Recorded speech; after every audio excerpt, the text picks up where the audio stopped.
Nah, hari ini mau kerjasama dengan Yami sama Idea Times bikin konten Spill the Tea tentang MasterChef.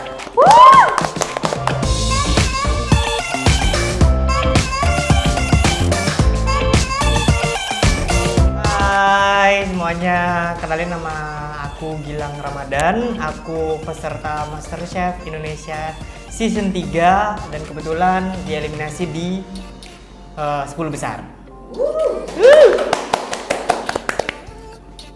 Hai semuanya, gue Nunu Oktavianti, tapi kalau di MasterChef pakai namanya Nurul, sama juga sama Gilang di MasterChef Indonesia Season 3. Dan tereliminasinya pun sama, di 10 besar kita cut berdua. Kita sehati. Bagus sih.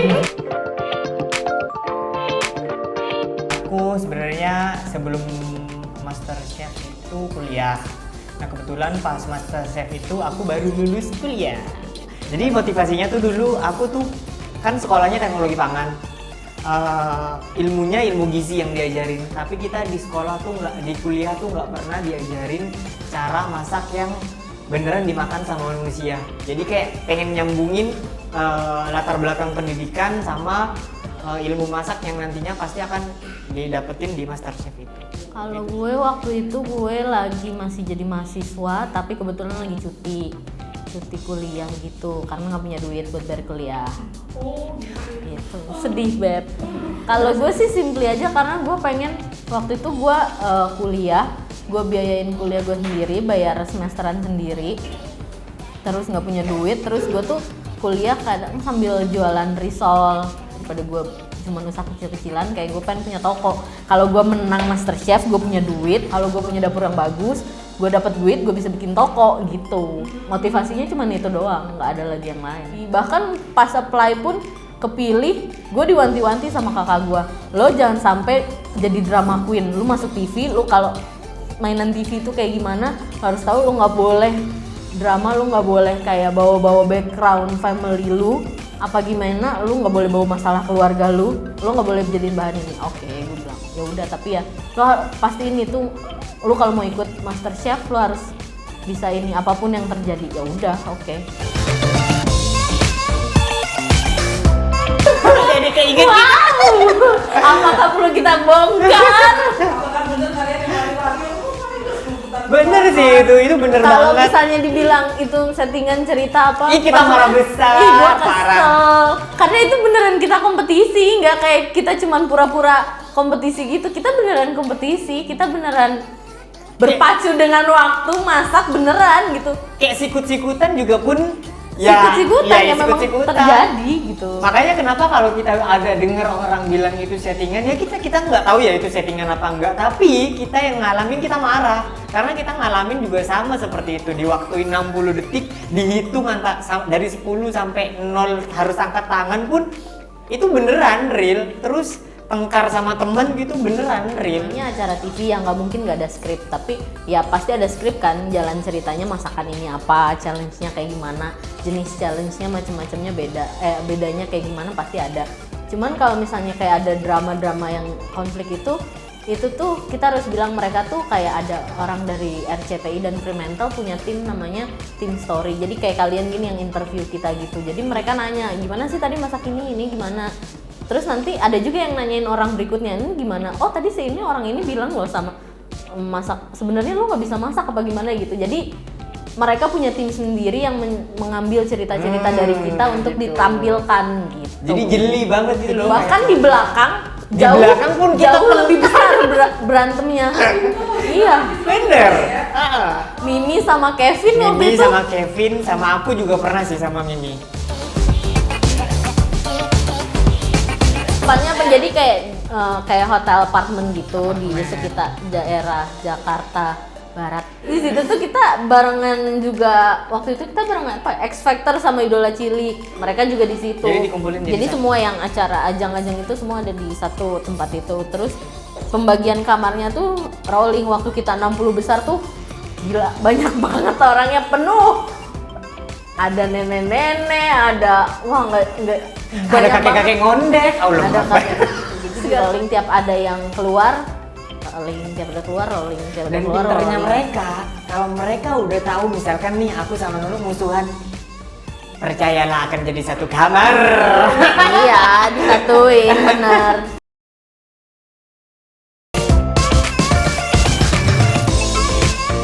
Kita syuting 5 bulan, kita keluar kita 4 bulan kayak 4 gitu. bulan kayaknya kita nggak pegang handphone, kita nggak bisa internetan, satu-satunya yang bisa kita baca cuman majalah. Kita Dan boleh nonton TV, ya boleh karena ada nonton TV di hotel Nah, kan. Dan itu kita cuman boleh pegang handphone tuh di hari Minggu. Itu Pas pun kita cuma libur. 10 menit. Jadi belajarnya kalau nggak dari majalah, nonton TV. Udah itu doang. Jadi nggak bisa tuh kita browsing internet sesaat setelah kita tahu challenge-nya apa. Makanya kalau misalnya weekend kita keluar ke toko buku. Iya, pasti kita di toko buku seharian. Ih, terus ditemenin. Terus Ditemenin kru-kru RCTI. Kalau Iya, mau kemana-mana ditemenin orang kita Fremantle. Ditemenin. dikawal, jadi kayak ada chaperonnya gitu. Takut menyebarkan rahasia. Kan karena kita tapping kan, nggak boleh. Terus kan anak-anak pada nakal ya, kadang-kadang pinjem handphonenya tukang ojek. Iya, jadi di belakang hotel tuh, di belakang hotel di Grogol itu tuh kayak banyak, di situ tuh tukang jualan semua. Yang paling pintar siapa ya? Tante Angela. Tante Angela tuh kan ibu-ibu orang Manado. Jadi dia punya anak, punya suami, kangen apa gimana selalu teleponan gitu kan. Dia ke tukang pulsa, dia bayar, dia kasih duit. Saya mau pinjam telepon, saya mau telepon suami saya, saya mau telepon anak-anak saya gitu. Sampai Jumat biasanya, tapi biasanya extend sampai ke Sabtu kalau misalnya ada offsite challenge. Kayak kita tuh kayak orang kerja ya. Kalau Sabtu tuh untung banget kalau kita nggak syuting, sungguh untung banget. Sehari mah kayak Nggak bisa ditanya berapa jam. Kita bisa jam 8 udah cabut dari hotel, jam 9 tuh semua udah ready full makeup segala macam, baru mulai opening syuting buat pembukaan challenge-nya apa mungkin bisa jam 12. Terus syuting lagi. Jam Masaknya 5. ya memang tetap sejam, tapi jadi sebelum mulai challenge tuh ntar ada mereka preparasi lagi bahan makanannya setelah diumumin challenge-nya apa. Terus kita balik lagi ke holding room, balik lagi. Kita bisa kok, kita pernah jam 8 pagi pergi, jam 3 subuh baru nyampe. lagi. Iya. Ya begitu. Waktu masih banyak ya, waktu masih 60 Waktu besar masih. tuh begitu. Karena banyak banget yang harus di-prepare kan. Kalau di TV kan kelihatannya meja udah bersih, terus peserta udah datang. Tapi kan sebelum itu ada timnya yang bersihin mejanya dulu. Terus ada timnya yang misalkan nih one core ingredient yang nyiapin ingredientnya dulu. Nah di saat-saat itu kita tungguin di holding room. Itu nunggu bisa sampai 3 jam, 4 jam gitu. Kita tungguin mereka selesai, masih satu-satu di make up. Kebayang aja kalau pesertanya masih 60. Di make upin 60-60-nya, kita Iya. nunggu, habis itu baru syuting. Gitu. Satu episode tuh biasanya makan 3 hari, 3 hari 4 sampai hari. seminggu. 3 hari sampai seminggu satu episode. Karena satu episode itu biasanya ditayangin 3 challenge kan. Challenge pertama nyari pemenang, yang kedua nyari buat yang pressure test, yang ketiga pressure test kan, ya itu bisa 3 hari. Paling serem banget, Nono sih jarang pressure test ya. Kalau aku pressure test sudah 3 kali, gak maaf. Paling serem tuh ya, masuk pressure test, syutingnya masih besok. Nggak ada bayangan nih, ya Allah deg-deg banget. Ya Allah besok ini apa pressure testnya? Mikir, kayaknya ini deh. Pasti setiap kena pressure test, malam-malam aku udah masukin baju ke koper. Udah paling besok yang pulang aku gitu.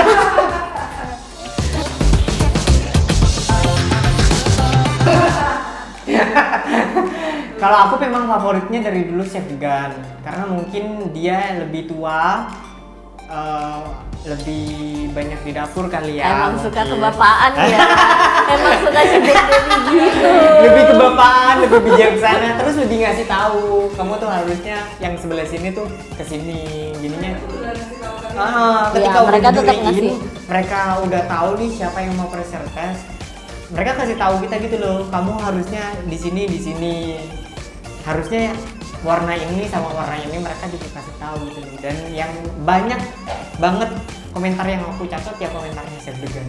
Ya Vano basically emang baik sih, karena emang paletnya gue sama dia sama, terus mulai deket since gue menang challenge-nya dia waktu itu masakan khas keluarganya dia, terus gue menang challenge. Kalau Chef Marinka itu sama ya, dia tuh aku paling ingat dia soalnya ketika aku mau masuk ke 25 besar aku harus masak dishnya dia, terus terakhir aku dipulangin pun juga gara-gara dishnya dia. Jadi kayak satu sisi dia nyelamatin aku buat masuk 25 besar, satu sisinya lagi aku pulang gara-gara dia punya dish. Gitu sih. Orangnya baik sih. Baik kok, menyenangkan. Cantik. Cile cantik. Tapi ada yang mesti kalian tahu, Chef Degan tuh galak loh gitu-gitu. Iya, mungkin Aku rasa sih kebapaan. kalau misalkan kita salah gitu ya semua Iya, chefnya galak. semuanya galak. Kita pernah dimarahin gitu ya, satu studio dimarahin semua. Paling nggak pernah pesertanya. marah tuh Chef Degan, tapi waktu itu Chef Degan meledak sejadi-jadinya. Yang paling gue inget waktu dia marah ke Teh Lilian karena dia bikin pressure test, bikin pie gosong karena dia pindahin ke.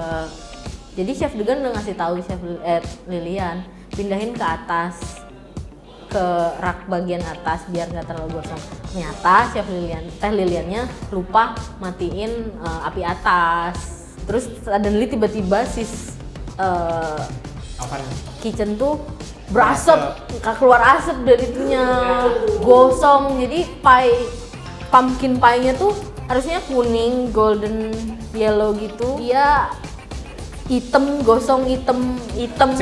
segosong-gosongnya gosong gitu. Terus udah gitu Chef Degan marah, dia bilang, kalian tuh kalau udah dikasih tahu ya udah dengerin, perhatiin baik-baik. Dia bilang, jangan mau disuapin terus. Dia bilang, ini juga terus tiba-tiba dia bilang, nggak bisa dong, ini kan namanya kompetisi, kalian semua di sini kompetisi, masa mau diajarin terus begitu kan.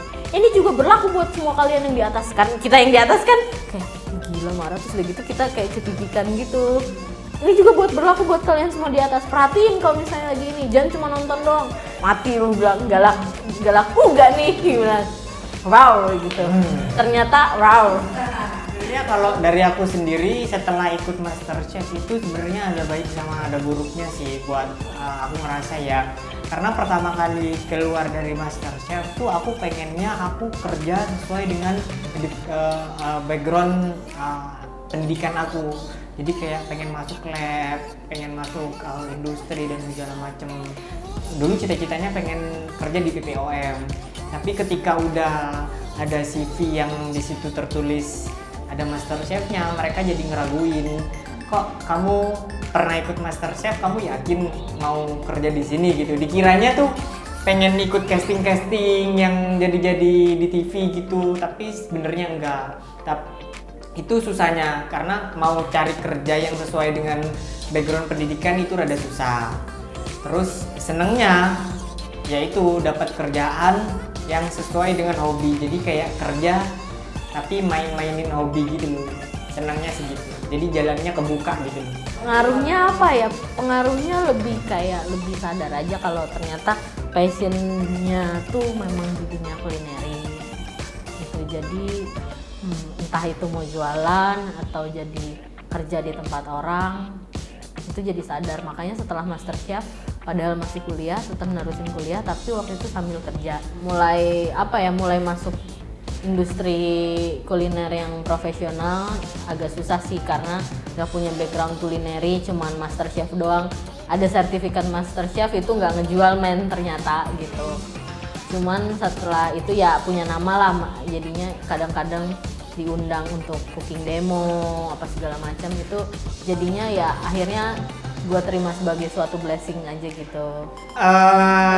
Senangnya lagi ya setelah ikut MasterChef itu aku sekarang kerja di salah satu media yang di dalamnya punya cooking tutorial gitu. Jadi kalian pasti tahu namanya yummy.id.